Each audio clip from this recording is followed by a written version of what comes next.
Hi hello viewers welcome back to our channel. ముందుగా ఎవరైనా మన ఛానల్ సబ్స్క్రైబ్ చేసుకోకపోతే వెంటనే సబ్స్క్రైబ్ చేసుకోండి. కలవరమాయే మదిలో కథలోకి వెళ్లే ముందు ఒక విషయం గురించి మాట్లాడుకుందాం. ప్రేమ అనేది ఒక అద్భుతం. మనకి ఒకరి ప్రేమ దక్కాలంటే రాసిపెట్టి ఉండాలి. మనం ఒకరిని ప్రేమించినంత మాత్రాన అవతల వాళ్ళు కూడా మనల్ని ప్రేమిస్తారనే గ్యారంటీ ఇవ్వలేము. అలాంటిది మనసారా ప్రేమించిన వారి ప్రేమ మనకు దక్కితే మనకంటే అదృష్టవంతులు ఇంకెవరు ఉండరు. అలాగే తన బావని ఇష్టపడి పెళ్లి చేసుకున్న ఒక అమ్మాయి కదే ఇది. కానీ తన బావ మనసులో మరొకరున్నారని తెలిసాక ఆ అమ్మాయి ఏం చేసింది? చివరికి తన జీవితం ఏ దారికి చేరింది అనేదే ఈ కథ. గోదావరి దగ్గర ఉన్న ఒక చిన్న పల్లెటూరులో కలకలలాడుతున్న పెళ్లి పందిరి జనాలతో కిటకిటలాడుతుంది. ఆకాశమంత పెళ్లి పందిరి వేసి జ్యోతులతో అలంకరించినట్లుగా పెళ్లి మండపం ఎంతో అద్భుతంగా ఉంది. అందులో ఉన్న జనాలు కూడా సందడి సందడిగా ఉన్నారు.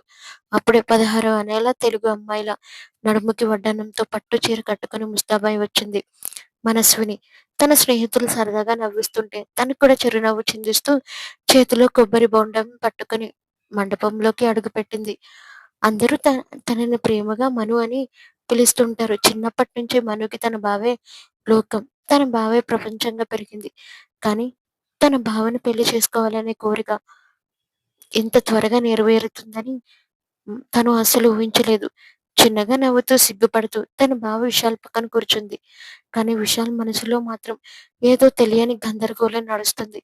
అయ్యా, తాళి కట్టండి అని పూజారి గారు చెప్పిన మాటలకు విశాల్ ఒక్కసారిగా లోకంలోకి వచ్చి తేరుకున్నాడు. తదేకంగా చూస్తూ మనస్విని మెడలో ముడుములు వేశాడు.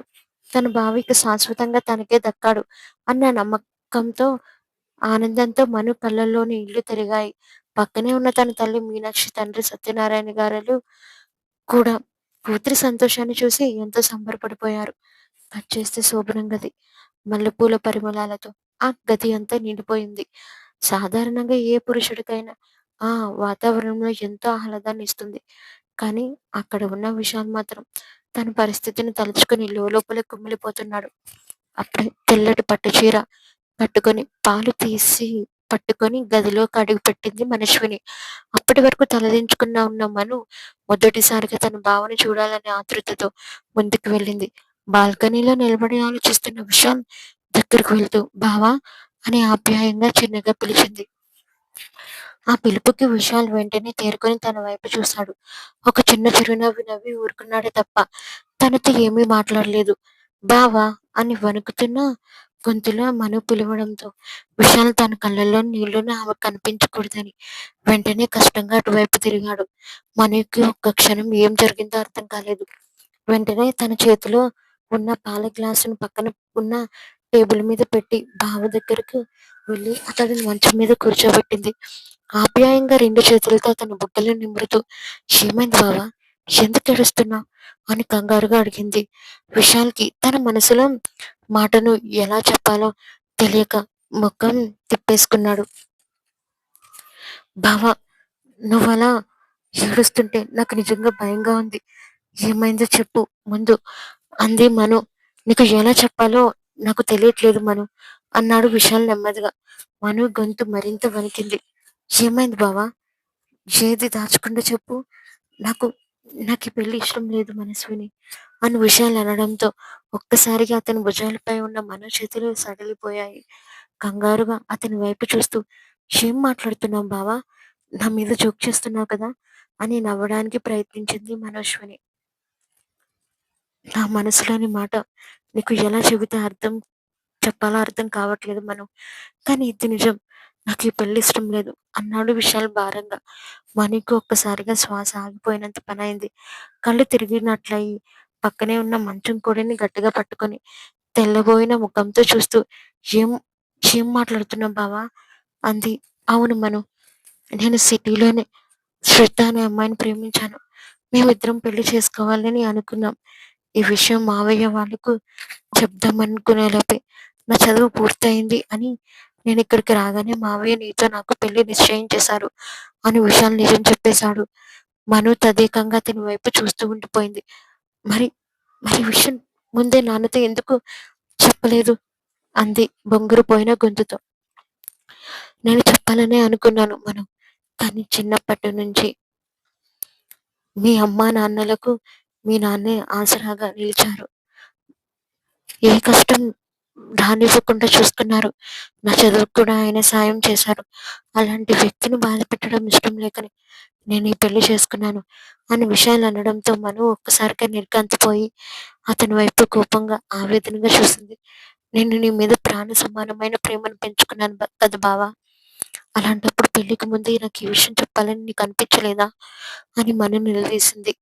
దానికి విశాల్ వ్యంగ్యంగా నవ్వుతూ, నువ్వు చూడటానికి బానే ఉంటావు మనస్విని. కానీ నువ్వు 12వ తరగతి చదివి ఆపేశావు. నేనేమో డాక్టర్‌ని. కష్టపడి చదివి ఈ పల్లెటూరులోనే ఉండిపోకూడదని అనుకున్నాను. అలాంటి నాకు నీతో పెళ్లి జరిపించాలని మీ నాన్నకి అంత అత్యాస ఎలా వచ్చిందో నాకు అర్థం కావట్లేదు అన్నాడు భావ నోటితో. వెంటే అత్యాస అన్న మాట వినగానే మనుకి విపరీతమైన కోపం వచ్చి ఆవేదనతో పిడికిలి బిగించింది. విషయాలు ఆగకుండా అంతేకాదు, నేను డాక్టర్ చదవడానికి మీ నాన్న బాగా హెల్ప్ చేశారు. అలాంటి వ్యక్తిని బాధ పెట్టకూడదని తప్పక నీ మెడలో తాళి కట్టాను తప్ప నేను నిన్ను ఎప్పుడు నా భార్యగా ఊహించుకోలేదు అని నిర్దాక్షిణ్యంగా చెప్పాడు. ఆ మాటలకు మను పెదవులపై ఒక చిన్న నవ్వు మెరిసింది. కానీ ఆ నవ్వులో ఎలాంటి జీవం లేదు. కేవలం తన విధిని తలుచుకుని నవ్వుకున్న ఒక నిస్సహాయమైన నవ్వది. కన్నీళ్లతో నిండిన కళ్ళతో తను విశాల్ వైపు అలాగే చూస్తూ ఉండిపోయింది. వెంటనే తేరుకున్న విశాల్ మను చేతులు పట్టుకొని, ప్లీజ్ మను, ఈ విషయం మీ నాన్నతో చెప్పకు. నేనేమి నీకు అన్యాయం చేయను. నాకు పట్నంలో ఒక పెద్ద హాస్పిటల్లో జాబ్ వచ్చింది. అక్కడ నేను సరిగ్గా సెటిల్ అయ్యాక మనిద్దరం త్వరగా విడాకులు తీసుకుందాం అన్నాడు. అప్పటి వరకు బావ మీద, తన భవిష్యత్తు మీద పెంచుకున్న ఆశలు, ఆనందాలన్నీ ఒక్కసారిగా నీరు కారిపోయాయి. వెంటనే విశాల్ చేతుల్లో ఉన్న తన చేతులను బలవంతంగా విడిపించుకుంది మను. నీ ప్రేమకు నేను అడ్డురాను బావా. కానీ ఒక్క విషయం గుర్తుపెట్టుకో. మా నాన్నకు నిజం చెప్పడానికి భయపడి నువ్వు ఈ పెళ్లి చేసుకోవడం వల్ల నీ జీవితం, నా జీవితం చివరి వరకు, నువ్వు ప్రేమించిన అమ్మాయి జీవితం కూడా నాశనం అయిపోయాయి అంది మను వణుకుతున్న గొంతుతో. ఆమె ఆగి కళ్ళల్లోకి వస్తున్న కన్నీళ్లను అదుపు చేసుకుంటూ కొనసాగించింది. నిన్ను నాతో కాపురం చేయమని నేను అడగను. కానీ ఈ విషయాన్ని ఎంత త్వరగా ముగిస్తే అంత మంచిది. చిన్నప్పటి నుంచి నిన్ను తప్ప మరొకరిని నా ఊహల్లో కూడా రానివ్వలేదు బావా. ప్రాణం కన్నా ఎక్కువగా ప్రేమించాను నిన్ను. అలాంటిది ఈ రోజు నీ ఎప్పుడు భారీగా ఊహించుకోలేదు అని చాలా సులువుగా అనేసావు. నీపై పెంచుకునే ఈ పిచ్చి ప్రేమకు ఏ పేరు పెట్టాలో కూడా నాకు అర్థం కావట్లేదు. బాధపడకు. నిన్ను పట్టం పంపించే బాధ్యత నాది అంది. నిజంగానా మను? అంటూ విశాల్ ఆశగా ఆమె 2 చేతులు పట్టుకున్నాడు. ఆమె స్పర్శ తగలగానే మను వెంటనే టక్కున తన చేతులను వెనక్కి లాగేసుకుంది. నిజంగానే నిజం అని కష్టంగా చెబుతూ కన్నీళ్లు ఆగకపోవడంతో అక్కడి నుంచి వేగంగా వెళ్ళిపోయింది. అప్పటికి ఇంట్లో కొంతమంది చుట్టాలు హాలులో పడుకొని ఉండడంతో మను బెడ్రూమ్ లోనే ఒక మూల చిన్నగా పడక వేసుకొని పడుకుంది. కానీ ఆ నిద్రలో కూడా తన బావ ఆలోచనలే. చివరకు తను ఇచ్చిన ప్రేమకు బావ మిగిల్చింది కన్నీళ్లు మాత్రమే అని తలుచుకొని ఆ క్షణం లోపలే రోధించింది. మరుసటి రోజు ఉదయం పచ్చటి పొలాలు, గోదావరి గట్టు ప్రశాంతంగా ఉన్నాయి. నిండు పట్టుచీర మెడలో మెరుస్తున్న కొత్త తాళితో పచ్చని పైరు గాలిని ఆస్వాదిస్తూ గోదావరి వైపు చూస్తూ ఉండిపోయింది మనశ్విని. ఆమె కళ్ళల్లో ఎప్పుడూ ఎలాంటి ద్వేషం లేదు. కానీ భావ జీవితాన్ని నాశనం చేశానేమో అనే ఒక చిన్న నేరభావం తప్ప. నిన్నటి వరకు అందరితో సందడిగా ఉండే మను ఇప్పుడు ఎవరితోనూ మాట్లాడడం లేదు. అసలు పెళ్ళయిందన్న సంతోషం కూడా కానీ, చిరునవ్వు కానీ ఆమె ముఖంలో ఏ కొసైనా కనిపించడం లేదు. మనసంతా ఏదో తెలియని శూన్యం, చెప్పలేనంత బాధ. ఆశలన్నీ నీరు గారిపోయేసరికి మను కళ్ళల్లో కన్నీళ్లు ఆగకుండా కారసాగాయి. అప్పుడే అటుగా వెళ్తున్న ఎరుకల సూదమ్మ మనుని చూసింది. ఓయమ్మా, మన చిన్నమ్మ గారు ఇక్కడున్నారేంటి అని అనుకుంటూ దగ్గరికి వెళ్ళింది. ఏందమ్మా ఇక్కడ కూసున్నావు అన్న మాటకి మను తేరుకుని తన వైపు చూసింది. కళ్ళమ్మట కన్నీళ్లు రాలుతుండడం చూసి సూదమ్మ కంగారు పడింది. అయ్యయ్యో, ఏందమ్మా, ఏమైనాది? ఎందుకు ఏడుస్తున్నావు? నిన్ను పెళ్లి నిన్నే కదా జరిగింది అని అడిగింది. నీ దగ్గర అన్ని ప్రశ్నలకి సమాధానాలు ఉంటాయంటావు కదా సోదమ్మ. మరి నా జీవితం గురించి ఇప్పుడు జాతకం చెప్తావా? అంది మను శూన్యంలోకి చూస్తూ. సౌదమ్మ వెంటనే బుగ్గలు నొక్కుకుంది. ఎందుకమ్మా అట్ట మాట్లాడుతుండావు?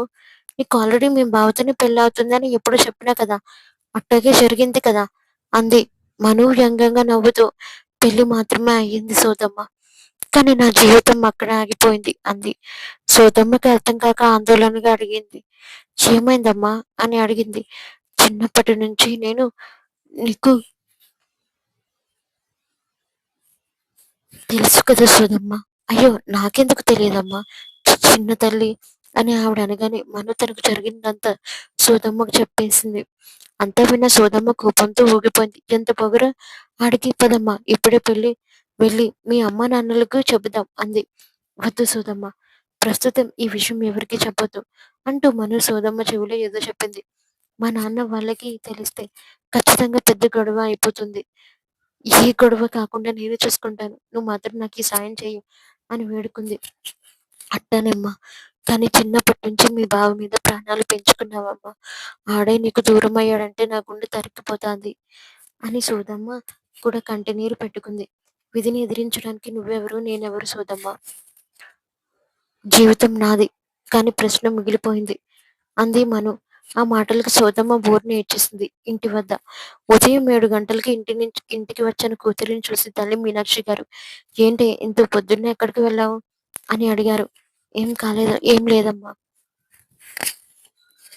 గుడికి వెళ్ళి ప్రదక్షిణాలు చేసి వచ్చాను. బావతోనే పెళ్ళి అయితే శివుడికి ప్రదక్షిణాలు చేస్తానని మొక్కుకున్నాను అంది మను నకిలీ నవ్వుతో.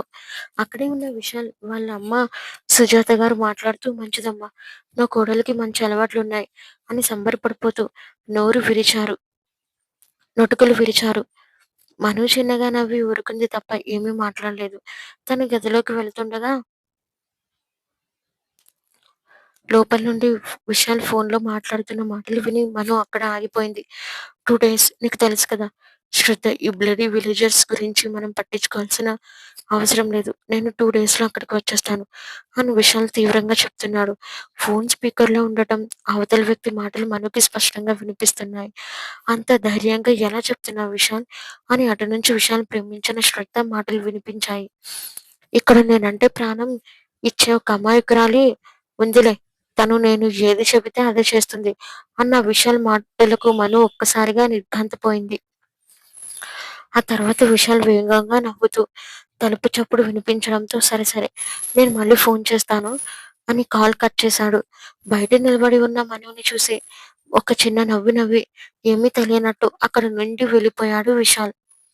మరోవైపు ఉదయాన్నే గుడికి వెళ్ళే అలవాటు లేని కూతురు అంత త్వరగా బయటకు వెళ్ళి వచ్చిందని చెప్పడంతో తల్లి మీనాక్షి గారికి మనసులో ఏదో అనుమానం వచ్చింది. కానీ పైకి ఏమీ అనలేకపోయారు. అదే రోజు సాయంత్రం సోది చెప్తానమ్మ సోది, అమ్మోరి సోది అని అరుచుకుంటూ వచ్చింది ఎరుకల సోదమ్మ. ఆ ఊరిలో సోదమ్మ ఏది చెబితే అది ఖచ్చితంగా జరుగుతుందని అందరికీ నమ్మకం. సత్యనారాయణ గారి కుటుంబానికి కూడా ఆమెపై మంచి నమ్మకం ఉంది. బంధుమిత్రులందరూ అప్పుడప్పుడే ఇల్లు ఖాళీ చేసి వెళ్తున్నారు. సరిగ్గా ఆ సమయంలోనే సోదమ్మ ఆ ఇంటి ముందరికి వచ్చి ఆగింది. ఇంట్లో వాళ్ళంతా ఆశ్చర్యంగా బయటకు వచ్చి చూశారు. ఏంటి సోదమ్మ, పెళ్లికి ఇవ్వాల్సిన కానుకలు విరాళం అప్పుడే ఇచ్చేసాం కదా అని సత్యనారాయణ గారు అడిగారు. అయ్యో, మేము కానుకల కోసం ఆశపడి రాలేదు బాబు అంది సోదమ్మ. మరి దేనికొచ్చావు? నాకెందుకో ఈ ఇంట్లో ఏదో కీడు శంకిస్తున్నట్టుగా అనిపిస్తుంది బాబు అని సోదమ్మ అనేసరికి అందరూ ఆశ్చర్యంగా చూశారు. ఏంటమ్మా, పెళ్లి ఇంట్లోకి వచ్చి ఏం మాట్లాడుతున్నావు అని విశాల్ తల్లి సుజాత కోపంగా అడిగారు. అవునమ్మా, మీకు తెలుసు కదా, నేను నోరు విప్పి ఏదైనా చెప్తే ఈ ఊర్లో ఖచ్చితంగా జరిగి తీరుతుంది అంది సోదమ్మ ధీమాగా. సత్యనారాయణ గారు కంగారుగా, ఇప్పుడు ఎవరికి ఏం జరుగుతుందని నీకు అనిపిస్తుంది సోదమ్మ అని గంభీరంగా అడిగారు. ఇంకెవరికి బాబు, మీ అల్లుడు విశాల్ బాబు గారికి అని సోదమ్మ చెప్పేసరికి అక్కడున్న వాళ్ళంతా ఒక్కసారిగా నిర్ఘాంతపోయారు. పక్కనే ఉన్న మను మాత్రం ఏమీ మాట్లాడకుండా ప్రశాంతంగా మౌనంగా నిలబడి చూస్తూ ఉండిపోయింది. ఏం మాట్లాడుతున్నావు సోదమ్మ అని సత్యనారాయణ గారు కూడా గద్దించడంతో, అవునయ్యా, చిన్నప్పటి నుంచి మీ ఇంట్లోనే కలిసి పెరిగాం. కానీ నాకు వచ్చిన కల నిజం కాకూడదని పరిగెత్తుకుంటూ వచ్చాను. ఖచ్చితంగా మీ అల్లుడు విశాల్ బాబు గారి ప్రాణానికి ప్రమాదం ఉంది అని చెప్పింది సోదమ్మ. ఆ మాట అనగానే ఇంట్లో వాళ్ళంతా భయంతో విశాల్ వైపు చూశారు. విశాల్ కొంచెం కంగారు పడినా ఇదంతా మను వేసిన ప్లాన్ అని అర్థమై మౌనంగా ఉండిపోయాడు. విశాల్ తల్లి సుజాత ముందుకు వచ్చి కంగారుగా, ఇప్పుడు దీనికి పరిష్కారం ఏంటి సోదమ్మ అని అడిగింది. ఏముంది తల్లి, 2 ఏళ్ల పాటు అమ్మాయిని అబ్బాయిని విడివిడిగా ఉంచాలి అంది సోదమ్మ. ఏం మాట్లాడుతున్నావు సోదమ్మ, పెళ్ళయి ఒక్కరోజు కూడా కాలేదు, అప్పుడే వీళ్ళిద్దరిని ఎలా విడివిడిగా ఉంచుతాం అని మీనాక్షి గారు ఆందోళనగా అడిగారు. అబ్బాయి జాతకంలో కొంచెం గ్రహదోషం ఉందమ్మా, అది తొలగిపోవాలంటే ఖచ్చితంగా ఇద్దరు వేరువేరుగా ఉండాలి. చెప్పాల్సింది చెప్పాను, ఇక తర్వాత మీ ఇష్టం అని చెప్పి సోదమ్మ అక్కడి నుంచి వెళ్ళిపోయింది. వెంటనే మను మెల్లగా తన తండ్రి దగ్గరికి వచ్చి, నాన్న, సోదమ్మ చెప్పిందంటే అందులో నిజం ఉండే ఉంటుంది. మనమేం చూసాం కదా, చిన్నప్పుడు నాకు పాము కాటేస్తుందని జాగ్రత్తగా ఉండమని ఆవిడే చెప్పింది. మీరు పట్టించుకోకపోవడం వల్లే మరుసటి రోజు నాకు పాము కాటేసింది. దేవుడి దయ వల్ల బతికి బయటపడ్డాను. అప్పటి నుంచి ఆవిడ మాట వింటున్నాం కదా. ఇది కూడా అంతే నాన్న. బావ ప్రాణానికి ప్రమాదం ఉన్నప్పుడు మనం రిస్క్ తీసుకోకూడదు. ఎలాగో బావకి సిటీలో పెద్ద హాస్పిటల్‌లో డాక్టర్‌గా జాబ్ వచ్చింది. కొన్నాళ్ళు అక్కడ ఉద్యోగం చేస్తాడు. చేయమంటారు అంది. మను చెప్పిన మాటలు అందరికీ సరైన నిర్ణయం అనిపించాయి. సత్యనారాయణ గారు ముందు వెనుక ఆలోచించి, సరే, విశాల్ పట్నం వెళ్ళడానికి సిద్ధం చేయండి అని చెప్పి లోపలికి వెళ్ళిపోయారు. గదిలోకి వెళ్ళాక లోపలికి వచ్చిన మనుని చూసి విశాల్ ఆనందంతో, thank you Manu, thank you very much అంటూ ఆమెను హక్ చేసుకోబోయాడు. వెంటనే మను తన చేతిని అడ్డుగా పెట్టి అతడిని ఆపింది. విశాల్ కొంచెం తడబడి, థ్యాంక్ యూ మను, చాలా థ్యాంక్స్ అన్నాడు. సాయంత్రానికి పట్నం వెళ్ళడానికి రెడీగా ఉండు బావా అని చెప్తూ మను అక్కడి నుంచి వెళ్ళిపోయింది. సాయంత్రం రైల్వే స్టేషన్‌లో అందరూ అనుకున్నట్టుగానే మను తన కుటుంబం సభ్యులందరూ కలిసి విశాల్‌ని రైల్వే స్టేషన్‌కి తీసుకొనెళ్లారు. కుటుంబం అంతా సాగనంపడానికి రావడంతో వాళ్ళందరినీ చూస్తూ చిన్నగా నవ్వాడు విశాల్. మను మాత్రం ప్రశాంతమైన చిరునవ్వుతో నిలబడి ఉంది. వాళ్ళిద్దరికీ కొంత సమయం ఇవ్వాలని అనుకోని కుటుంబ సభ్యులంతా కొంచెం దూరంగా జరిగారు.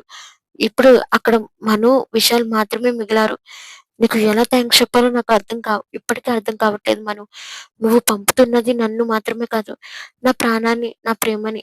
తప్పకుండా వెళ్ళి నా ప్రేమను సొంతం చేసుకుంటాను అన్నాడు విశాల్ ఉత్సాహంగా. మను చిన్నగా నవ్వుతూ, అంత అవసరం లేదు బావా. మనిద్దరం ప్రేమికులం కాకపోయినా చిన్నప్పటి నుంచి మంచి స్నేహితులం. నా ప్రేమ ఓడిపోయిందన్న బాధ కన్నా నీ ప్రేమ గెలుస్తుందన్న సంతోషమే నాకు ఎక్కువగా ఉంది. నీ ప్రేమతో నువ్వు సంతోషంగా ఉండు. ఆల్ ది బెస్ట్ అంది. కానీ 2 ఇయర్స్ తర్వాత మా ఇంట్లో వాళ్ళు మా ప్రేమని ఒప్పుకోకపోతే అని విశాల్ సందేహంగా అడిగాడు. మను మరోసారి నవ్వి, ఇంకేం భయం లేదు బావ. ఊరిలో ఉన్న పంచాయతీ వెళ్ళి విడాకులు తీసుకుందాం. ఆ తర్వాత మీ ఇద్దరికి పెళ్లి చేసే బాధ్యత నాది అని విశాల్ చేతిలో చెయ్యి వేసి మాటిచ్చింది. మను చూపించిన అభిమానానికి ఎలా కృతజ్ఞతలు చెప్పాలో విశాల్‌కి అర్థం కాలేదు. ఆమె వైపు తదేకంగా చూస్తూ, నిజంగా నీలాంటి పవిత్రమైన ప్రేమను వదులుకున్న నేను దురదృష్టవంతుడిని మను. నా మనసులో శ్రద్ధ లేకపోయి ఉంటే ఖచ్చితంగా నిన్నే ప్రేమించేవాడినేమో అన్నాడు. మను చిన్నగా నవ్వి, ప్రేమను వదులుకోవాలని డిసైడ్ అయినప్పుడు ఇలాంటి మాటలు అవసరం లేదు బావ. ఆయన చిన్నప్పుడు నేను చదువు ఆపేయడానికి ఒకటే కారణం. నీతోనే నా జీవితం అని అనుకున్నప్పుడు నేను కూడా ఎక్కువగా చదువుకుంటే నీతో సమానం అయిపోతానేమో, దానివల్ల మన మధ్య ఈగోలు, అహంకారం వచ్చి మనస్పర్ధలు పెరుగుతాయేమోనని భయపడ్డాను. అందుకే మన బంధం నిలబడాలని నన్ను నేనే తక్కువ చేసుకొని చదువు వద్దనుకున్నాను. అంతే తప్ప నాకు చదువు రాక కాదు బావ. నేను పల్లెటూరులో పెరిగి ఉండొచ్చు, కానీ నాకు ఇంగ్లీష్ వచ్చు. అంత మాత్రాన నేనేమి పల్లెటూరు అమాయకురాలిని కాను అంది. ఆ మాటలు విశాల్ గుండెల్లో సూటిగా గుచ్చుకున్నాయి. మను కొనసాగిస్తూ, నిన్న రాత్రి నువ్వు ఫోన్‌లో మాట్లాడిన మాటలన్నీ నేను విన్నాను బావ. నువ్వు గొప్పగా కనిపించాలనుకుంటే నీ స్టేటస్ గురించి చెప్పుకో. అంతేకాని నీ గొప్పతనం కోసం ఎదుటి వాళ్ళని తక్కువ చేసి మాట్లాడొద్దు. ఇప్పటికైనా నిన్ను నిజంగా ప్రేమించే అమ్మాయితో సంతోషంగా ఉండు. ఆల్ ది బెస్ట్ బావ అంది. మను అది అని విషయాలు ఏదో చెప్పబోయాడు. తిరిగి రా బావ నీ ప్రేమతో అని నెమ్మదిగా చెప్పి అక్కడి నుండి వేగంగా ఏడుస్తూ వెళ్ళిపోయింది మను. చుట్టూ ఉన్న వాళ్ళంతా మను తన బావని విడిచి ఉండలేక ఏడుస్తుందని అనుకున్నారు. కానీ ఆ ఏడుపు వెనుక ఉన్న అసలు నిజం వాళ్ళిద్దరికీ మాత్రమే తెలుసు. మను అందరినీ దాటుకుంటూ పరిగెత్తుకొని వెళ్ళి గోదావరి గట్టున ఉన్న ఒక పెద్ద చెట్టు కింద కూర్చొని బోరున ఏడ్చేసింది. అప్పటి వరకు తన గుండెల్లో దాచుకున్న బాధనంతా కన్నీళ్ళ రూపంలో బయటకు కక్కేసింది. గుక్కపెట్టి ఏడుస్తున్న ఆమె భుజంపై ఎవరో చేయి వేశారు. కన్నీళ్లతో తలకెత్తి చూస్తే అక్కడ సోదమ్మ నిలబడి ఉంది. ఎందుకమ్మా నా చేత అబద్ధం చెప్పించావు అని సోదమ్మ ఆశగా బాధగా అడిగింది. మను సోదమ్మని గట్టిగా హత్తుకొని మా బావ నాకంటే దూరం అయిపోతే నేను బ్రతకగలనా సోదమ్మ? నీ చేత అబద్ధం అయితే చెప్పించాను. కానీ నా బావ లేని నా జీవితాన్ని తలుచుకుంటేనే ఎవరో నాకు గొంతు నొక్కేసినట్టుగా అనిపిస్తుంది అంటూ రోదించింది. సోదమ్మ ఆమెను ఓదారుస్తూ నీ బావ నిన్ను వదిలేశాడని బాధపడకమ్మా. అంతకన్నా గొప్పోడు నీ ప్రేమను అర్థం చేసుకున్న తెలివైనోడు ఖచ్చితంగా నీ జీవితంలోకి వస్తాడు అంది. నా బావని మరిచి ఇంకొకరికి జీవితంలోకి నేను ఎలా వెళ్ళగలను సోదమ్మ అని మను దీనంగా అడిగింది. సోదమ్మ చిన్నగా నవ్వి నీ ప్రేమ చాలా స్వచ్ఛమైనదమ్మా. ఖచ్చితంగా నిన్ను దేవతలా చూసుకునేవాడు నీ జీవితంలోకి వస్తాడు. అతన్ని చూసినప్పుడు కలిసినప్పుడు ఇప్పటి వరకు నీకు కలిగలేని ఒక కొత్త ఫీలింగ్ కలుగుతుంది. అతడు నీ సాన్నిహిత్యాన్ని ప్రాణంగా ప్రేమిస్తాడు. ఖచ్చితంగా అది జరుగుతుందమ్మా అని నమ్మకంగా చెప్పి ఓదార్పు మాటలతో మనుని ఇంటికి పంపించింది సోదమ్మ. 2 సంవత్సరాలు గడిచిపోయాయి. మన జీవితం పైన ప్రశాంతంగా కనిపిస్తున్న లోపల ఒక శూన్యం ఆమెను వెంటాడుతూనే ఉంది.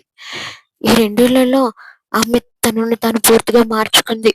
పల్లెటూరు పిల్ల అని బావ విశాల్ విసిరిన చులకన చూపులు, అవమానాలు ఆమె మనసులో పచ్చగానే ఉన్నాయి.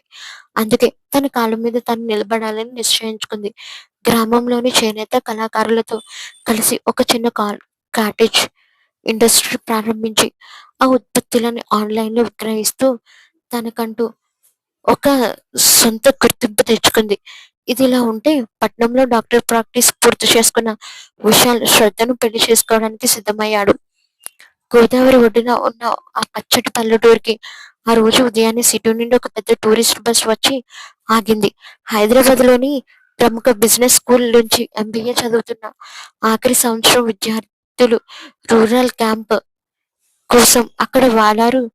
చదువుల ఒత్తిడి నుంచి ఉపశమనం పొందడానికి పల్లెటూరు వాతావరణాన్ని ఆస్వాదించడానికి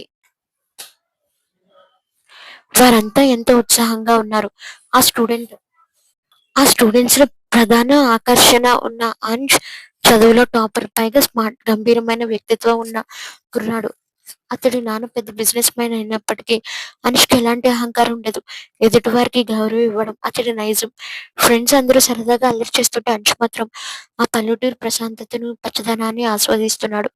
క్యాంపులో భాగంగా ఊరిలోని స్వయంగా సహాయక సంఘాలు, చిన్న పరిశ్రమలను సర్వే చేయాల్సి ఉంది.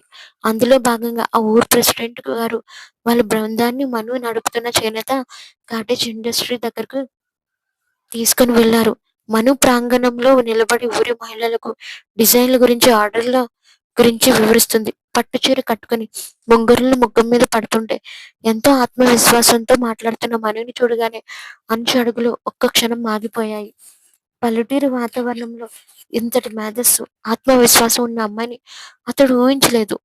క్యాంప్ లీడర్ గా ఉన్న అంశు ముందుకు వచ్చి, హలో, మేము హైదరాబాద్ నుంచి ఎంబీఏ క్యాంప్ కోసం వచ్చాం. మీ బిజినెస్ మోడల్ గురించి, మార్కెటింగ్ స్ట్రాటజీ గురించి కొంచెం తెలుసుకోవచ్చా అని చాలా మర్యాదగా అడిగాడు. మను ఒక్క క్షణం అతడి వైపు చూసింది. అతడి కళ్ళల్లో అమాయకమైన జిజ్ఞాస, గౌరవం మాత్రమే కనిపించాయి. ఖచ్చితంగా రండి అని మను వారందరికీ తన వర్క్ షాప్ ను చూపించింది. తర్వాత అంశు మను మాత్రమే ఒక చెట్టు కింద కూర్చొని బిజినెస్ విషయాలు మాట్లాడుకోసాగారు.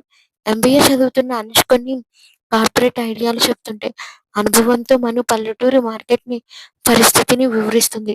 రియల్లీ గ్రేట్ మను, చాలా మంది సిటీలో పెద్ద పెద్ద డిగ్రీలు చదివి కూడా ఇంత ప్రాక్టికల్‌గా ఆలోచించలేరు. సరేనండి. నాకు వర్క్‌షాప్‌లో కొంచెం పనుంది. నేను వెళ్ళొస్తాను అని మను నమస్కారం చేసి అక్కడి నుంచి నెమ్మదిగా నడుచుకుంటూ వెళ్ళిపోయింది.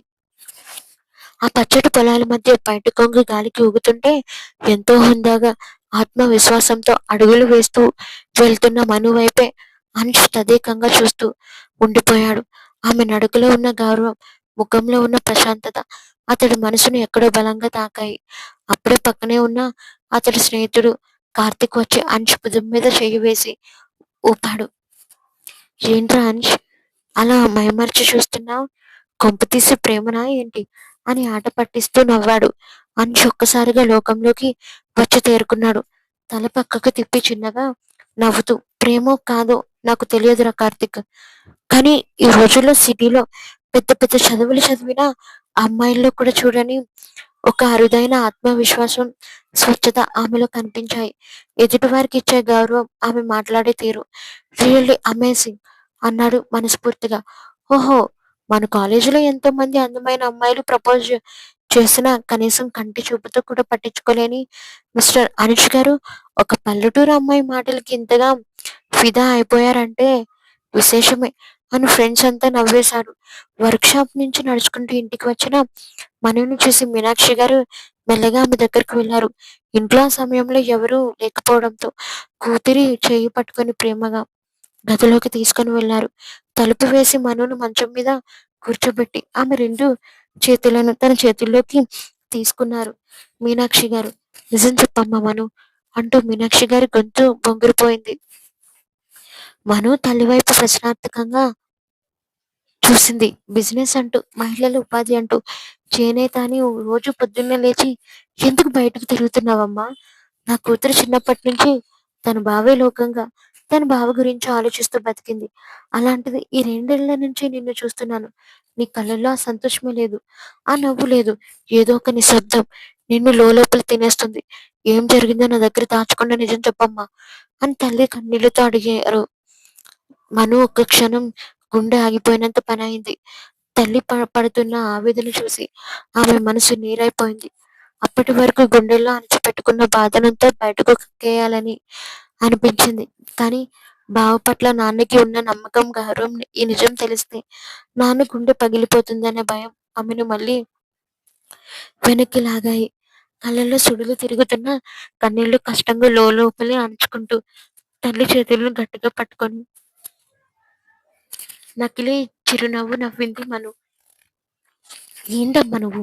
పిచ్చి పిచ్చిగా ఆలోచిస్తున్నా? బావ చదువుకొని పట్నంలో డాక్టర్‌గా సెటిల్ అయ్యాడు కదా! రేపొద్దున్నే నేను బావ దగ్గరికి వెళ్ళినప్పుడు, ఈమె కేవలం ఇంటర్ మాత్రమే చదివింది, పల్లెటూరు పిల్ల అని బావ స్నేహితుల ముందు తక్కువ అయిపోకూడదని నా ప్రయత్నం అమ్మా. నేను కూడా ఒక సాధకురాలిగా సొంత కాళ్ళ మీద నిలబడి, బావ పక్కన హుందాగా నిలబడాలనే ఈ బిజినెస్ మొదలుపెట్టాను. అంతే తప్ప నాకేమి కాలేదమ్మా అని అబద్ధాన్ని ఎంతో నిజాయితీగా చెప్పింది. మీనాక్షి గారి కూతురు ముఖాన్ని ఆప్యాయంగా నిమురుతూ, నిజంగానేనా మను? నీ మనసులో వేరే ఏ బాధ లేదా? అని ఆశగా అడిగారు. ఏమీ లేదమ్మా, నిజం అని మను తల్లికి నమ్మకం కలిగించేలా తల ఊపింది. తల్లి సరేనని గది బయటకు వెళ్ళగానే మని తలుపు వేసి నోటికి చెయ్యి అడ్డు పెట్టుకుని మంచం మీద కూలబడి బోరున ఏడ్చేసింది. నన్ను క్షమించమ్మా. బావ నన్ను భార్యగా కాదు కదా, కనీసం మనిషిగా కూడా గౌరవించలేదని నీకు చెబితే నాన్న ప్రాణాలు పోతాయి. అందుకే ఈ అబద్ధం చెప్పాల్సి వస్తుంది అని మనసులోనే రోదించింది. రాత్రి 10 గంటలయింది. పల్లెటూరు వాతావరణం కావడంతో ఊరంతా నిశ్శబ్దంగా మారింది. నక్షత్రాలు మెరుస్తున్న ఆకాశం కింద కాలేజ్ క్యాంపు విద్యార్థుల కోసం గోదావరి గట్టుకి కాస్త దూరంలో ప్రత్యేకంగా గుడారాలు, టెంట్స్ వేసి వెలుగుతున్నాయి. బయట తుఫాను గాలి మెల్లగా మల్లెల సువాసన మోసుకొస్తుంది. గుడారంలో అంతా హాయిగా నిద్రపోతున్నారు. కానీ అనుష్క మాత్రం కంటి మీద కునుకు రావడం లేదు. విశ్రాంతిగా చేతులు తల కింద పట్టుకొని పడుకున్న అతడి కళ్ళు ముందు ఉదయం చూసిన మను ముఖమే మళ్ళీ మళ్ళీ మెదులుతుంది. ఆ పట్టు చీర కట్టు కట్ కట్టు ముంగురుల ముఖం మీద పడుతుంటే ఆమె చూపిన ఆత్మవిశ్వాసం, ఎదుటివారికి ఇచ్చే గౌరవం, ఆమె నడకలో ఉన్న హుందాతనం ఒక్కటి కూడా అతడి మనసు నుంచి చెరిగిపోవడం లేదు.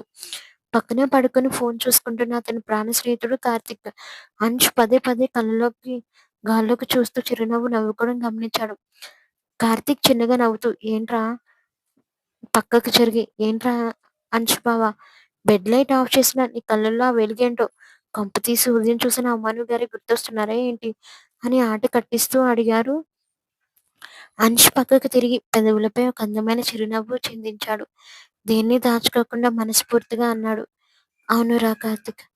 జీవితంలో ఒక అమ్మాయిని పెళ్ళంటూ చేసుకుంటే ఆ మనస్వి లాంటి అమ్మాయిని చేసుకోవాలనిపిస్తుందిరా. కార్తీక్ ఒక్కసారిగా షాక్ అయ్యాడు. కూర్చున్నాడు. రేయ్ నిజంగా చెప్తున్నావా? హైదరాబాద్ మన కాలేజ్‌లో ప్రాజెక్ట్స్ అన్నీ రిచ్ లైఫ్ స్టైల్ అని వెనకాల పడే మోడల్స్‌ని కూడా కనీసం పట్టించుకోలేని హరిశ్చంద్ర గారి కొడుకు అన్ష్ ఒక పల్లెటూరు అమ్మాయిని చూసి ఇంత మాట అంటున్నాడా అని ఆశ్చర్యపోయాడు. అంశ్ ప్రశాంతంగా లేచి కూర్చున్నాడు. అది పల్లెటూరు కాదు, సిటీ కాదు, నాకు అనవసరం రా కార్తీక్. ఆమె కళ్ళలో ఒక అరుదైన స్వచ్ఛతుంది. ఎంత కష్టం వచ్చినా తట్టుకుని నిలబడే ఒక విశ్వ విశ్వాసం ఉంది. ఒక మనిషిగా ఆమె ఇచ్చిన గౌరవం నా మనసుని తాకింది. ఆమెతో ఉంటే నా జీవితం ప్రశాంతంగా ఉంటుందని నా గుండె చెప్తుందిరా అన్నాడు నెమ్మదిగా. కానీ ఎంతో నమ్మకంగా. మరి ఆలస్యం ఎందుకురా బావ రేపు పొద్దున్నే వెళ్ళి చెప్పేం. ఆమెకి నీ మనసులో మాట చెప్పే అన్నాడు కార్తీక్ ఉత్సాహంగా. అంతే అంటావా అని అంచు అనడంతో అంతే ఏంటి బావా ఖచ్చితంగా నీలాంటి హ్యాండ్సమ్ పర్సన్ ని చూస్తే ఆ అమ్మాయి ఒప్పుకుంటుంది అని కార్తీక్ చెప్పాడు. ఇంకేమాత్రం ఆలోచించకుండా ఖచ్చితంగా నేను తనకి నా ప్రేమ విషయాన్ని చెప్పిస్తాను అని అనుచి నిర్ణయించుకున్నాడు. రేపు ఎలా ప్రపోజ్ చేయాలో మనసులోనే ప్లాన్ చేసుకుని వెంటనే నిద్రకు ఉపక్రమించాడు. మరుసటి రోజు ఉదయాన్నే ఎంతో హుషారుగా లేచిన అంశి వెంటనే తన గుడారం బయట పుషప్స్ తీస్తూ కనిపించాడు. ఆ దృశ్యాన్ని కార్తీక్ చూడగానే మైండ్ బ్లోయింగ్ రా. ఏంట్రా అమ్మాయికి ప్రపోజ్ చేయబోతున్నావని తెలిసి ధైర్యం కోసం ఇలా వర్కౌట్ చేస్తున్నావా అని నవ్వేశాడు కార్తీక్. అంశి అతడి వైపు చిరాకుగా చూస్తూ నువ్వైతే నిన్న అలా చెప్పేశావురా. కానీ నాకెందుకో చాలా భయంగా ఉంది.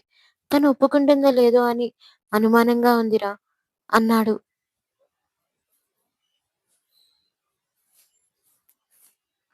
దానికి కార్తీక్ ఒక మాట ఇచ్చామంటే ఖచ్చితంగా నిలబెట్టుకునే రకం బావా నువ్వు. ఎన్ని రోజుల నుంచి నేను చూస్తున్నాను. నీ కమిట్మెంట్ ఉంటే నాకిష్టం.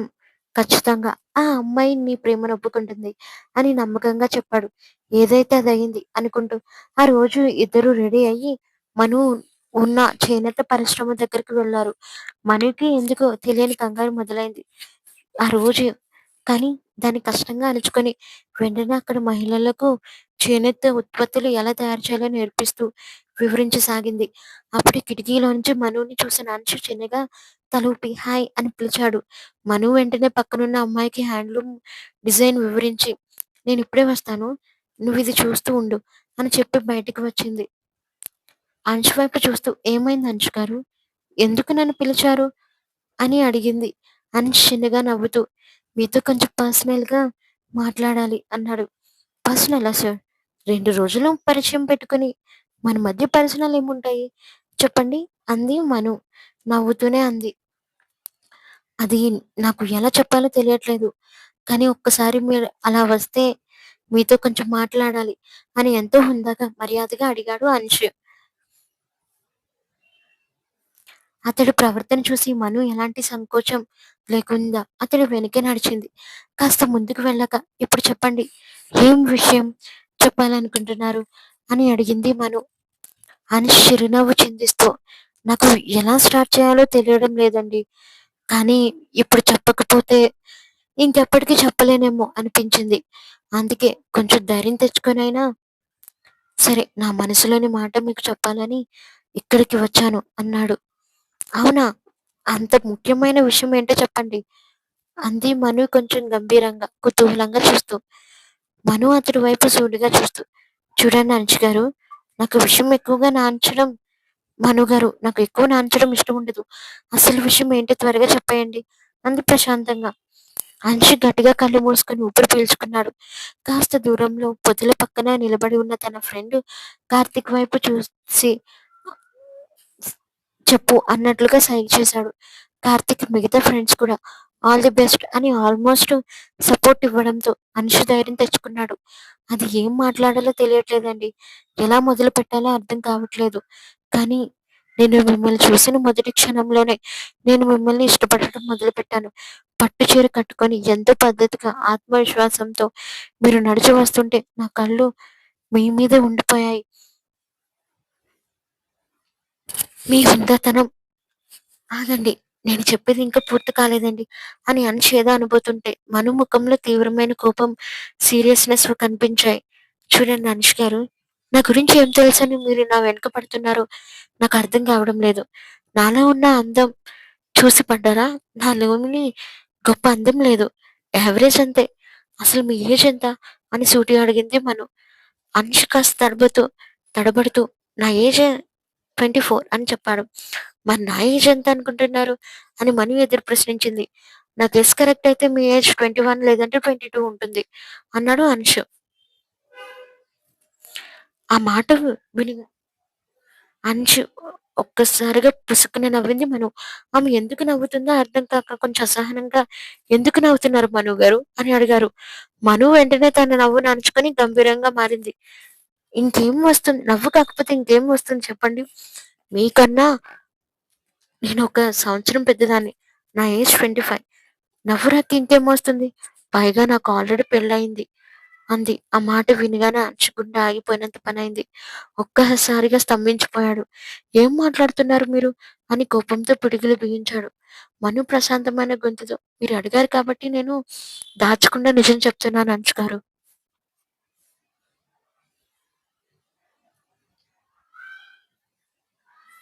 నా మీద కలిగిన ఈ ప్రేమ ముందే నేను చెప్తున్నాను. ఒకవేళ నిజం తెలిస్తే చివర్లో మీరే చాలా నష్టపోతారు, బాధపడతారు" అంది. అనుష్క ఏం చెప్పాలో అర్థం కాలేదు. అసలు మీరేం చెప్పాలనుకుంటున్నారు? నా ప్రపోజల్ ఇష్టం ఉంటే ఉందని చెప్పండి.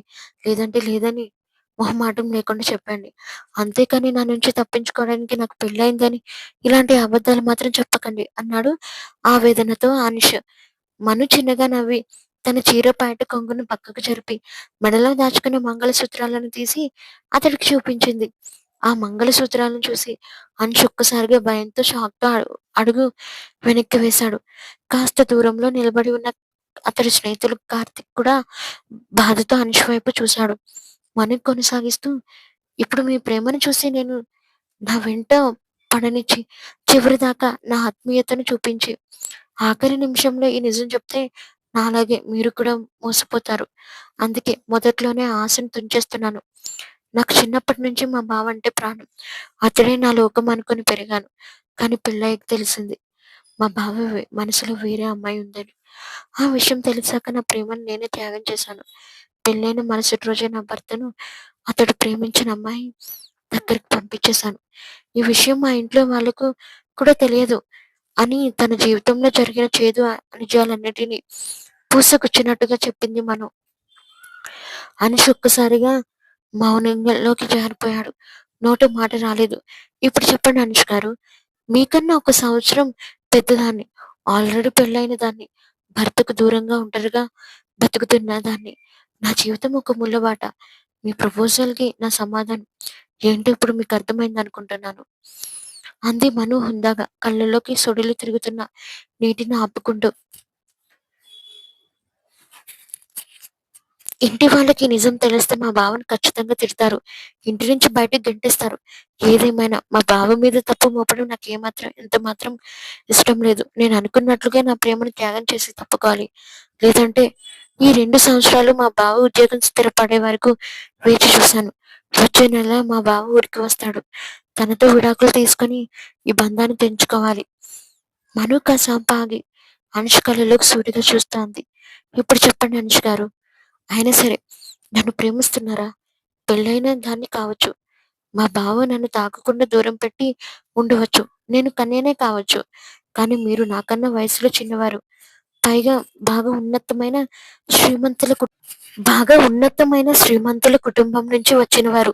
ఈ 2 రోజులు మన పరిచయానికి ప్రేమ అని పేరు పెట్టొద్దు. ఒక చక్కని స్నేహితుల్లా మిగిలిపోదాం. నేను చెప్పాలనుకున్నది చెప్పేశాను అంది మను చిరునవ్వుతో. అనుష్ బుగ్గ మీద చిన్నగా చెయ్యి వేసింది. అప్పటికే అనుష్ కళ్ళ వెంట కన్నీళ్లు కారుతున్నాయి. మను అతడి వైపు చూస్తూ, ఎందుకు బాధపడుతున్నావు అంజ్? నా గుండెల్లో ఉన్న పెద్ద బాధతో పోల్చుకుంటే నీ ప్రపోజల్ తిరస్కరణకు గురి కావడం పెద్ద లెక్క కాదు. నాకన్నా చాలా మంచి అమ్మాయి నీకు భార్యగా వస్తుంది. ఇప్పటి వరకు జరిగిన విషయాలన్నీ మర్చిపో, సరేనా? అని ఎంతో ఆప్యాయంగా చెప్పి అతడికి హ్యాండ్ షేక్ ఇచ్చి అక్కడి నుంచి నెమ్మదిగా వెళ్ళిపోయింది. కాస్త దూరంలో ఇదంతా చూస్తున్న కార్తిక్ దగ్గరికి వచ్చాడు. ఇలా జరుగుతుందని అసలు ఊహించలేదు రాంజ్ అని కార్తిక్ ఓదార్చిపోయాడు. కానీ అనుష ఆ బాధను తట్టుకోలేక ఎవరిని ఫేస్ చేయలేక అక్కడి నుండి కంటిన్యూగా నడుచుకుంటూ వెళ్ళిపోయాడు.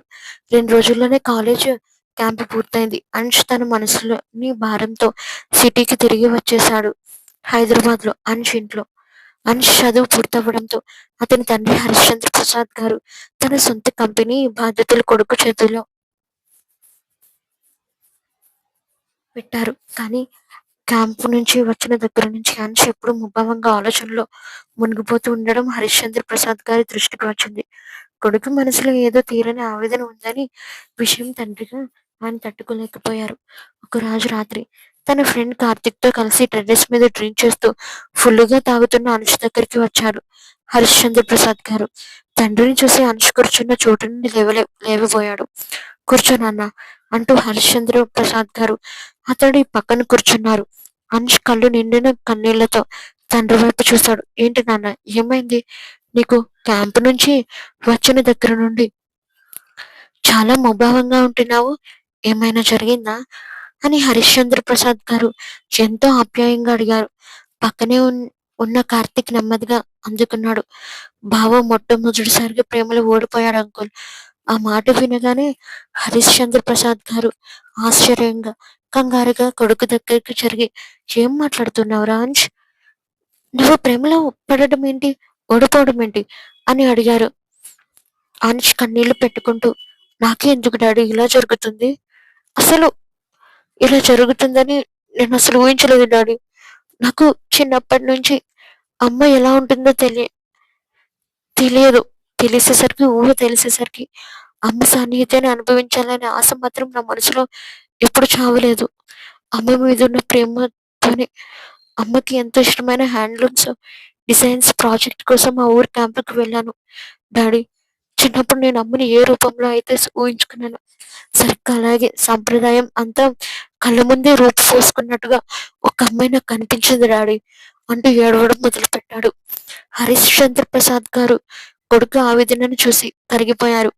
అనుష్ కన్నీళ్లు తుడుచుకుంటూ తండ్రితో అన్నాడు, చూడగానే నచ్చేసింది డాడీ, కానీ తను ఏం చెప్పిందో తెలుసా అని జరిగిందంతా హరిశ్చంద్ర ప్రసాద్ గారికి పూసగుచ్చినట్లు చెప్పాడు.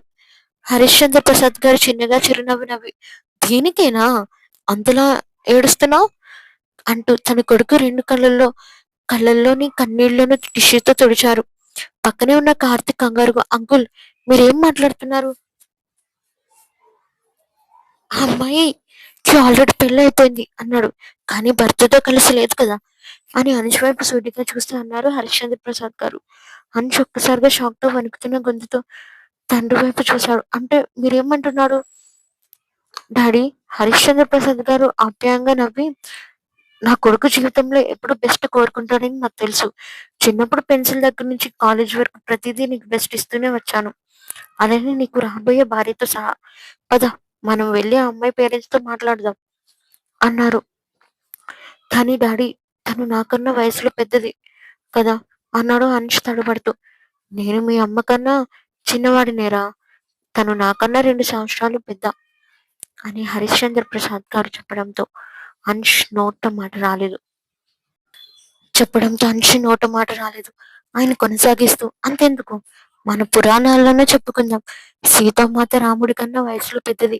కానీ మనం అవన్నీ పట్టించుకుంటామా? వయసు అనేది కేవలం ఒక సంఖ్య, దానికి ప్రేమతో సంబంధం లేదు. మన హృదయం ఒకరిని నిజంగా కోరుకుంటుందంటే తను ఎలా ఉన్నా, ఏ పరిస్థితుల్లో ఉన్నా మనం తోడుగా నిలబడాలి అని చెప్పాడు. లవ్ యూ డాడీ అని అనుష్ ఆనందంతో తండ్రిని హత్తుకున్నాడు. నాకు ఆ అమ్మాయి కావాలి డాడీ, ప్లీజ్, తను లేకుండా నేను బతకలేనేమో అనిపిస్తుంది. వాళ్ళ పేరెంట్స్ తో మాట్లాడదాం డాడీ అని వేడుకున్నాడు. సరేరా అంటూ హరిశ్చంద్ర గారు కొడుకు బుగ్గలను ప్రేమగా నిమిరారు. 2 రోజుల తర్వాత మను ఇంట్లో. "ఏంటమ్మా మను, ఏం మాట్లాడుతున్నావు నువ్వు?" అని మీనాక్షి గారు, సత్యనారాయణ గారు కన్నీళ్లతో అడిగారు. అప్పటికే విశాల్ తనతో పాటు మోడ్రన్ డ్రెస్ వేసుకున్న శ్రద్ధని తీసుకొనొచ్చి ఇంట్లో నిలబెట్టారు.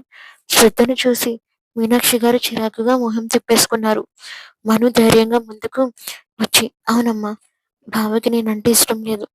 నాన్న మీదున్న అభిమానంతో నన్ను నన్ను బలవంతంగా పెళ్లి చేసుకున్నాడు తప్ప బావకి నా మీద ఎలాంటి ఫీలింగ్స్ లేవు" అంటూ 2 ఏళ్లుగా తన గుండెలో దాచుకున్న పచ్చి నిజాలను బద్దలు కొట్టినట్లు చెప్పింది.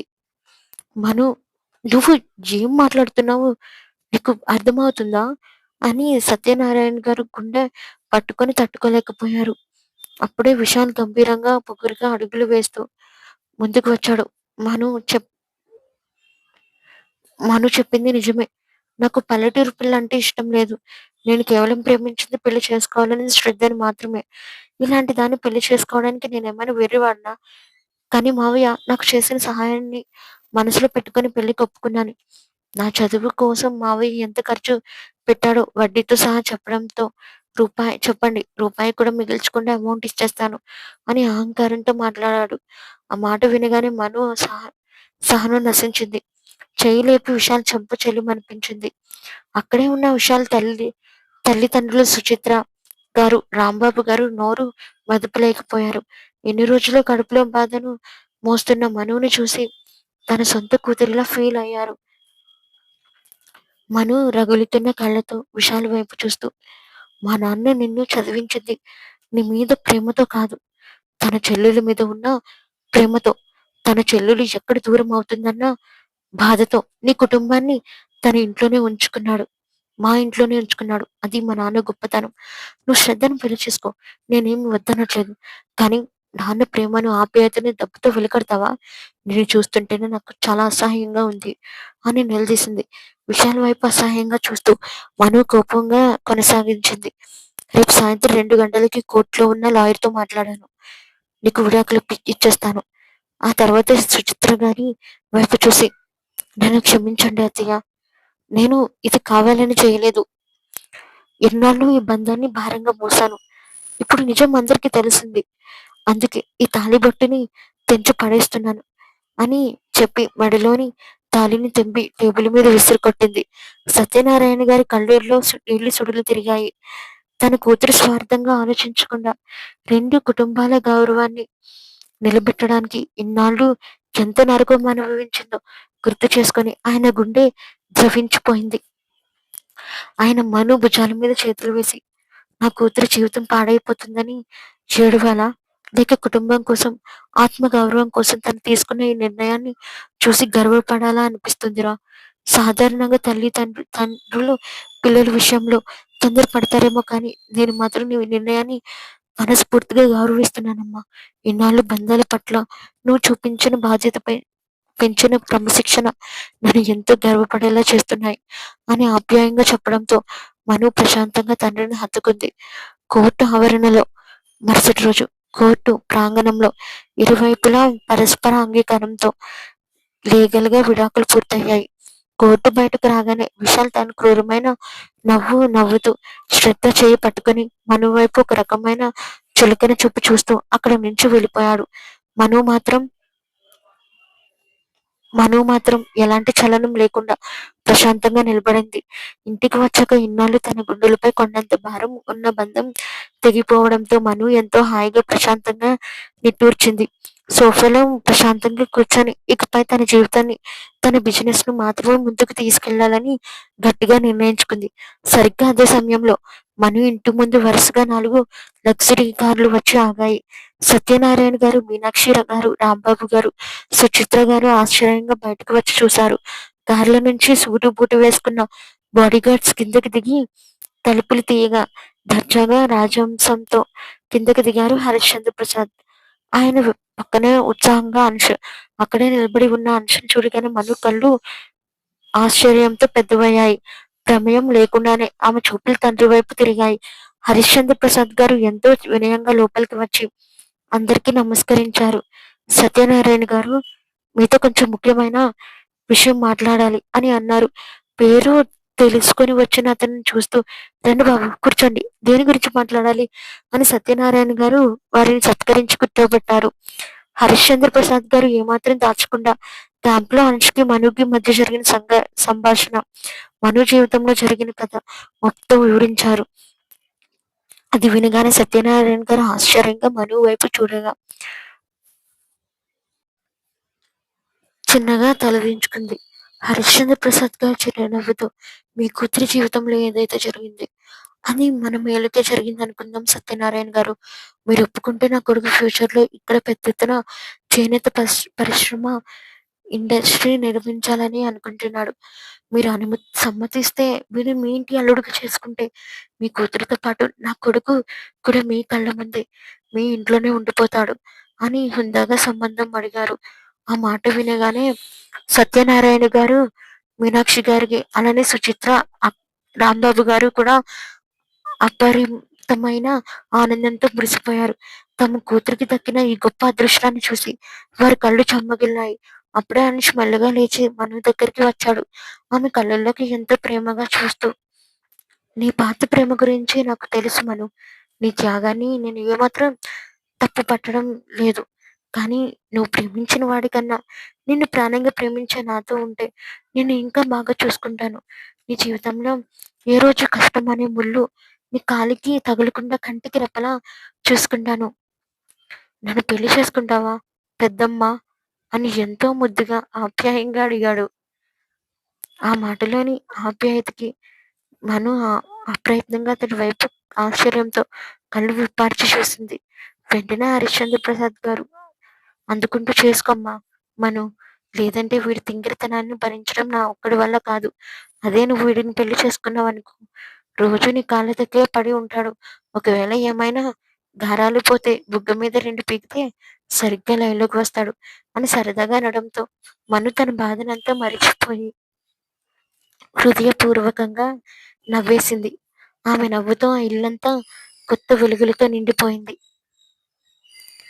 ఇన్ని రోజులుగా తన ముఖంలో చూడని ఆ స్వచ్ఛమైన నవ్వును మను పెదవులపై చూసి ఆనందంతో అందరి కళ్ళ వెంట నీళ్లు తిరిగాయి. అనుకున్నట్లుగానే మనస్వినికి, అనుష్కి 2 కుటుంబాల ఆశీస్సులతో ఊరి ప్రజల సమక్షంలో అంగరంగ వైభవంగా పెళ్లి జరిపించారు. ఆ ఊరిలోనే మను కోరుకున్నట్టుగా చేనేత పరిశ్రమకి ఒక పెద్ద ఫ్యాక్టరీని నిర్మించాడు అంచు. మను బిజినెస్ తెలివితేటలు, అంచు కార్పొరేట్ ప్లానింగ్ కలిసి ఆ చేనేత వ్యాపారాన్ని ఉన్నత శిఖరాలకు తీసుకెళ్లాయి. ఒక అందమైన ఉదయం. తెల్లవారుజామున 7 గంటలవుతుంది. మను మెల్లగా నిద్ర లేద్దామని కదిలింది. కానీ ఒళ్ళంతా బరువుగా అనిపించడంతో కిందకు చూసింది. అంచు ఆమె నడుముపై తల పెట్టుకొని హాయిగా పడుకొని ఉన్నాడు. ఆ దృశ్యాన్ని చూసి మను పెదవులపై సన్నని చిరునవ్వు మెరిసింది. ఆమె సున్నితంగా అంచు జుట్టుని నిమురుతూ, "ఏంటి సార్, ఇంకా మెలకువ రాలేదా?" అని ముద్దుగా అడిగింది.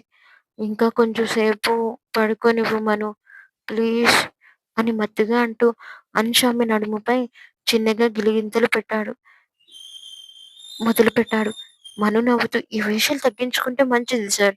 ముందు మీరు లేచి రెడీ అవ్వండి" అంది. "ప్లీజ్ అబ్బా! అయినా డాడీ బిజినెస్ బాధ్యతలన్నీ నీకే ఇచ్చారు కదా! నువ్వే చూసుకోవచ్చుగా" అని అనుష చిన్న పిల్లాడిలా అలక బూనాడు. మను నవ్వుతూ, "తమరు సోమరిపోతులా మారకూడదనే సార్. నువ్వు నేను కలిసి కష్టపడితేనే కదా మన బిజినెస్ ఇంకా పై స్థాయికి వెళ్తుంది" అంది. అనుష్ చిన్నగా నవ్వుతూ ఆమె వైపు జరిగి ఆమె బుగ్గలను నిమురుతూ చూశాడు. మను అతడి కళ్ళలోకి చూస్తూ, "అంష్, నాకొక విషయం చెప్తావా?" అని అడిగింది. "ఏంటో చెప్పు" అన్నాడు అంష్ ఆమె చేతిని పట్టుకొని. "ఆ రోజు నేను చాలా మంది మహిళలకు చీరలు కట్టించి వాళ్ళని వరుసగా నిలబెట్టాను. వాళ్ళ మధ్య నుంచి నేను నడుచుకుంటూ వస్తుంటే నువ్వు బస్సు దిగావు. అంతమంది అమ్మాయిలలో నన్ను మాత్రమే ఎందుకు ఎంచుకున్నావు? నాలోని ఏం చూసి పడిపోయావు?" అని మను ప్రేమగా అడిగింది. "మంచి ప్రశ్న అడిగావు" అని అంష్ పక్కకు తిరిగి ఆలోచనలో పడ్డాడు. ఆమె కళ్ళల్లో ఎంతో గంభీరంగా, ఆశ్చర్యంగా, ఆర్ద్రంగా చూస్తూ, "నాకు చిన్నప్పటి నుంచి మా అమ్మ అంటే చాలా ఇష్టం మను. నాకు 12 ఏళ్ళు ఉన్నప్పుడు మా అమ్మ చనిపోయింది. అమ్మ వేసుకునే బట్టలు, కట్టుబట్టు, పద్ధతి సేమ్ నీలాగే ఉండేవి. అమ్మ చనిపోయాక తన రూమ్‌లోకి వెళ్లి చూసినప్పుడు నాకు తెలిసింది. అమ్మకి హ్యాండ్లూమ్స్ చేనేత అంటే ఎంత ప్రాణమో. అమ్మ జ్ఞాపకంగా ఒక చేనేత బిజినెస్ స్టార్ట్ చేద్దామని ఎంక్వైరీ చేస్తూ మీ ఊరికొచ్చాను. అప్పుడే నేను చూశాను. ఎంతోమంది గ్రామీణ మహిళలకు ఉపాధి కల్పిస్తూ, ఎంతో ఆత్మవిశ్వాసంతో వాళ్ళకి నేర్పిస్తున్నావు. నిన్ను చూడగానే నీలో మా అమ్మ కనిపించింది. నిన్నెప్పటికీ వదులుకోకూడదని ఆ క్షణంలోనే ఫిక్స్ అయ్యాను అని నిజాయితీగా చెప్పాడు. మను కళ్ళు చెమ్మగిల్లాయి. ఎంతో ఆప్యాయంగా అనుష్ తల మీద ముద్దు పెట్టుకుంది. మరిప్పుడు మీ అమ్మే మళ్ళీ నీ దగ్గరికి రాబోతుందని తెలిస్తే ఏం చేస్తావు? అంది మను సున్నితంగా నవ్వుతూ. అనుష్క అర్థం కాక ఆశ్చర్యంగా ఆమె వైపు చూశాడు. మను మెల్లగా అతడి చెయ్యి పట్టుకొని తన పొట్ట మీద ఉంచింది. ఈ రోజు తెలిసింది అనుష్ ప్రెగ్నెంట్ అని ప్రేమగా మరొకసారి అతడి బుగ్గపై ముద్దు పెట్టుకుంది. ఆ మాట వినగానే అనుష ఆనందానికి హద్దులు లేవు. నిజంగానా? అని ఒక్కసారిగా ఎగిరి గంతేసి ఆనందంతో కేక వేశాడు. ఏంటి అంతలా అరుస్తున్నారు? అని మను మను నవ్వుతూ కోపంగా నడుముపై చేతులు వేసి పెట్టుకుంది. రియల్లీ ఐ లవ్ యూ మను అని అనుష ఆమెను గట్టిగా ఆలింగనం చేసుకున్నాడు. వెంటనే ఈ తియ్యటి వార్తను ఇరు కుటుంబాలకి తెలియజేశారు. ఫోన్‌లో విషయం వినగానే మీనాక్షి గారు, సుచిత్ర గారు, సత్యనారాయణ గారు, రాంబాబు గారు, హరిశ్చంద్ర ప్రసాద్ గారు కూడా ఆనందంతో ఉప్పొంగిపోయారు. తమ పిల్లల జీవితంలో వచ్చిన ఈ వెలుగును చూసి దేవుడికి కృతజ్ఞతలు తెలుపుకున్నారు. విశాల్ పశ్చాత్తాపం. తను పెళ్లి చేసుకున్న విశాల్‌కి జీవితం అసలు నచ్చడం లేదు. ఇంట్లో ప్రశాంతత అనేది లేకుండా పోయింది. ఎప్పుడూ పబ్‌లు, క్లబ్‌లు, పార్టీలంటూ తిరిగే శ్రద్ధ పెళ్లైన తర్వాత కూడా ఏమాత్రం మారలేదు. నిత్యం వేధించసాగింది. ఆ క్షణంలో విశాల్‌కి ఒకప్పుడు తను దైవంగా భావించి, పద్ధతిగా అణకువతో మెలిగిన మను గుర్తుకొచ్చింది. అంతటి మంచితనం ఉన్న అమ్మాయిని వదులుకొని ఎంత పెద్ద తప్పు చేశాను అని మనసులోనే రగిలిపోయాడు. కానీ ఇప్పుడు ఆ ఊరికి వెళ్ళడానికి అతడి మనసు రావట్లేదు. మొహం చెల్లడం లేదు. ఏడాది గడిచిపోయింది. పోగొట్టుకున్న జీవితాన్ని చేజారిన ప్రేమను మళ్ళీ తెచ్చుకోలేక, శ్రద్ధతో బతకలేక, అలాగని వదిలించుకోలేక విశాల్ ప్రతిరోజు నరకయాతన అనుభవిస్తున్నాడు. మరోవైపు కార్తీక్ కూడా తన ప్రాణ స్నేహితుడు అనుషను విడిచి ఒక్క క్షణం కూడా ఉండలేకపోయాడు. తను పెళ్లి చేసుకున్న అమ్మాయితో కలిసి ఆ గోదారి తీరంలో ఉన్న ఊరిలోని నివాసం ఏర్పరచుకున్నాడు.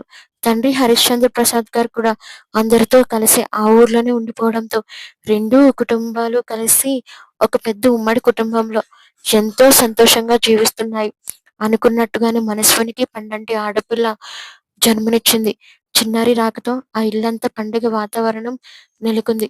అనుష్క తన అమ్మాయి మళ్ళీ కూతురి రూపంలో తిరిగి వచ్చినంత ఆనందం కలిగింది. ఆ పాప నవ్వులతో ఆ కుటుంబం మొత్తం మయమైంది. నువ్వు ప్రేమించిన వాడిని కాక నిన్ను ప్రాణంగా ప్రేమించే వాడిని పెళ్లి చేసుకో. జీవితంలో నిజమైన సుఖ సంతోషాలు అంటే ఏంటో తెలుస్తాయి. శుభం.